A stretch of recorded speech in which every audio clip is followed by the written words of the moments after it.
Landscape डिझायनिंगकडे एक व्यवसाय म्हणून पाहत पुण्यातल्या नंदा तोष्णीवाल यांनी इतर महिलांसमोर व्यवसायातला एक नवा पर्याय ठेवलाय। आयटी हब असलेल्या पुण्यातल्या सर्व आयटी कंपन्यांच्या लँडस्केप डिझायनिंगची जबाबदारी नंदा तोष्णीवाल गेल्या 15 वर्षांपासून समर्थपणे सांभाळतात।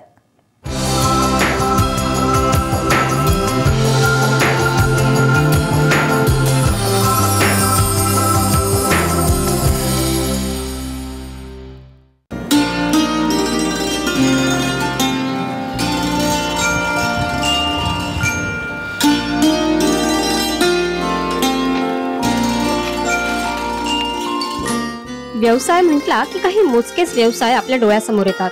त्यातही महिलांनी करायचे व्यवसाय म्हटलं की त्याला आणखी मर्यादा पडतात। पण पुण्यातल्या नंदा तोष्णीवाल यांनी महिलांसाठी एका नव्या व्यवसायाचा पर्याय समोर ठेवलाय।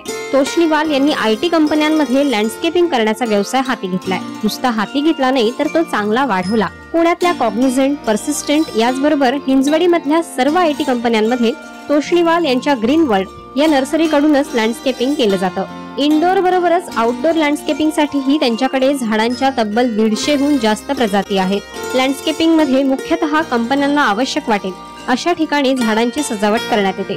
विविध प्रकारची झाडं, फुलं, दगडगोटे वापरून ही सजावट करण्यात येते। या सजावटीसाठी तोष्णीवाल या सुमारे 200 वेगवेगळ्या प्रकारची झाडं वापरतात। रेंटल बेसिसवरती आम्ही झाडं देतो। लायब्ररी सिस्टीमवरती चेंजिंग करतो दर महिन्याला। असं आम्ही हा बिझनेस चालू केला। आता 5च कस्टमर होते, आज माझ्याकडे 25 कस्टमर आहेत। आयटी पार्क जेवढे आहेत तेवढे माझ्याकडे आहेत सगळे। त्याच्यानंतर कॉग्निझंट अशासारख्या मोठ्या company, Ocean Connect, Excel software, Noida ह्या सगळ्या कंपन्या माझ्याकडे आहेत। आयटी कंपन्यांना सर्व गोष्टी वेळेत लागतात, त्यामुळे त्यांच्या वेळेप्रमाणे काम करणं आणि ते नीटनेटकंही ठेवणं हे तोष्णीवाल यांच्या समोरचं खरं आव्हान। आयटी कंपन्यांना सगळं व्यवस्थित लागतं, नीटनेटके लागतं आणि त्याच्यानंतर त्यांच्यामुळे आपण बऱ्याच गोष्टी शिकतो। आपण आपल्यामध्ये चांगलं व्हायचा प्रयत्न करतो त्यांच्यामुळे, कारण त्यांना जे नीटनेटके लागतं। आपल्याला समजा एखादी गोष्ट असं की जाऊ दे आज नाही केलं तर उद्या करू, पण त्यांच्यामुळे तसं नाही। आजची गोष्ट आजच केली पाहिजे, उद्याची गोष्ट उद्या असं आहे। त्यांच्यामुळे बऱ्याच गोष्टी आपल्याला शिकायला मिळतात। आपण कितीही तणावात असलो तरी झाडं आणि फुलांकडे पाहून सगळा क्षीण निघून जातो असं नंदाताई सांगतात। त्यामुळे त्या त्यांच्या सर्व झाडांची काळजी अगदी लहान मुलांसारखी घेतात।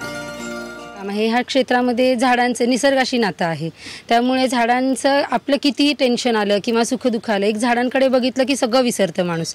त्या प्रत्येक गोष्टीतनं टेन्शन, झाडांचं जिवंत आहे, फक्त बोलता येत नाहीत। दिवसभर झाडांमध्ये रमणाऱ्या नंदाताई कंपन्यांच्या लँडस्केपिंग बरोबरच एक दिवसाचं गार्डनिंग आणि मुख्य म्हणजे झाडांसाठी खास पाळणाघरही चालवतात। आम्ही झाडांचं पाळणाघर चालवतो की झाडं लोक गावाला जातात, त्यामुळे आता आजच एक कंपनी गावाला जाणार, लोक जाणार, त्यांची आम्ही झाडं आणणार आहोत। ती आम्ही महिनाभर सांभाळतो, त्यांची काय असेल त्यांची काळजी घेतो। झाडांची काळजी म्हणजे मुलांची काळजी घेणं असाच प्रकार आहे।